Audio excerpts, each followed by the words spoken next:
안녕하세요, 박시영 변호사입니다. 이번 영상에서는 개인 파산 절차에 대해서 말씀드리겠습니다.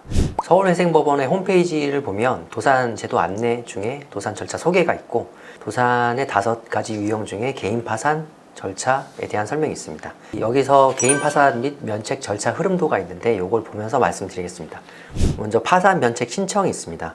여기는 신청 단계부터 나오지만 현실에서는 그 신청을 준비하기 위한 절차로 대리인 혹은 본인께서 준비하시는 과정이 있습니다.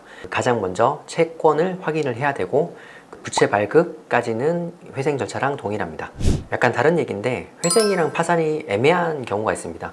소득이 있는 것 같기도 하고 소득 능력이 없는 것 같기도 하고, 이런 경우에는 전문가와 상의를 해보셔야겠지만 개인 파산을 먼저 접수해 보시는 것도 좋습니다. 개인 파산이 모든 제도 중에 가장 채무자한테 유리한데, 개인 파산 신청을 먼저 했다가 법원에서 당신은 소득 능력이 있을 것 같아요 라고 하면 그때 개인 회생을 다시 하시면 되기 때문에 자신의 상황에 따라서 개인 파산을 먼저 시도해 보는 것도 괜찮은 방법입니다. 이렇게 개인 파산 신청서와 부속 서류를 준비해서 신청을 하면 법원에서 서면 심사를 합니다. 여기 절차도에는 예납 명령이 뒤에 나와 있지만 보정이 먼저 나올 때도 있고 예납 명령이 먼저 나올 때도 있습니다. 파산 절차에서는 파산 관제인이라고 해서 법원의 보조인 역할을 하시는 분이 선임이 됩니다. 예전에는 동시폐지 사건이라고 해서 예납 비용 그리고 인지송달료 비용을 면해주기 위해서 법원에서 직접 심리를 해서 진행하는 경우도 있었는데, 요즘은 동시폐지 사건이 거의 없고 기계적으로 파산관제인을 선임해서 처리를 합니다. 그러다 보니까 파산관제인 보수로서 예납금을 납부해야 되는 겁니다.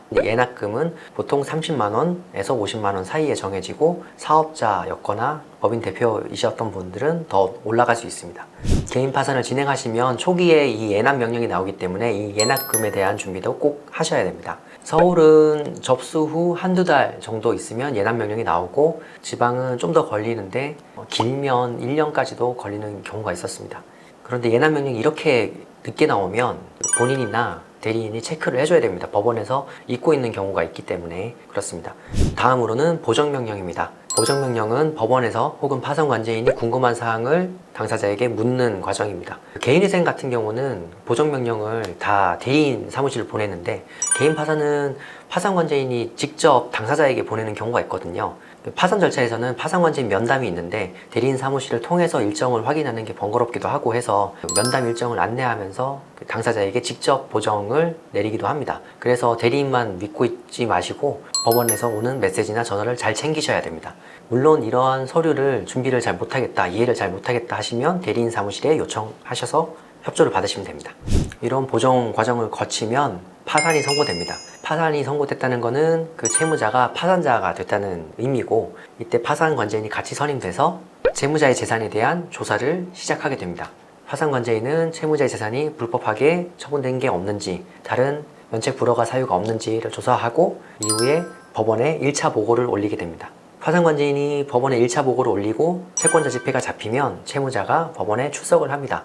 법원에 출석해서, 개인 파산에서는 채권자 집회라고 하지만 막상 채권자는 거의 나오지 않습니다. 채무자만 나가서 법원에서 주는 안내를 받고 절차를 끝내게 됩니다. 이렇게 채권자 집회가 끝나면 파산관제인이 2차 보고서를 올리고 재산 환가에 들어갑니다. 채권자 집회가 끝나면 채무자는 할 일을 다 했습니다. 이때부터는 법원의 조치를 기다리면 되는 거고, 법원에서는 채무자의 재산 중에 환가할 게 있으면 환가를 해서, 환가라는 말은 팔아서 돈으로 만든다는 겁니다. 그 채권자에게 배당하고 절차를 종료하고 면책 결정을 내리게 됩니다. 이 파산 절차의 기간은 환가할 재산이 없으면 간단하니까 6개월 혹은 1년 내로 끝나고, 환가할 재산이 많거나 복잡하면 1년, 2년이 넘게 걸리는 경우도 있습니다. 이 환가하는 과정에서 지금 재산이 없다고 해서 안심할 것은 아니고, 과거의 재산 처분 내역에 문제가 있으면 그때 환가 명령이 다시 나오기도 합니다. 이런 경우에는 대리인과 상의하셔서 잘 대응을 하셔야 되겠습니다. 이렇게 파산재단의 환가 배당이 끝나면 파산 절차는 끝나고 면책 결정으로 나갑니다. 면책 불허가 사유가 특별히 없다고 하면 면책을 받고 파산자는 다시 복권이 됩니다. 파산으로 생겼던 신분상의 재산상의 제약은 다 없어지고 사유의 초년생의 신용상태로 돌아가게 됩니다. 이상으로 파산 절차에 대해서 간단히 말씀드렸습니다. 채무자한테는 개인 회생보다는 개인 파산이 훨씬 더 유리하지만, 회생과 달리 개인 채무자가 직접 체크를 해야 되는 부분이 있다는 점 유념하시기 바랍니다.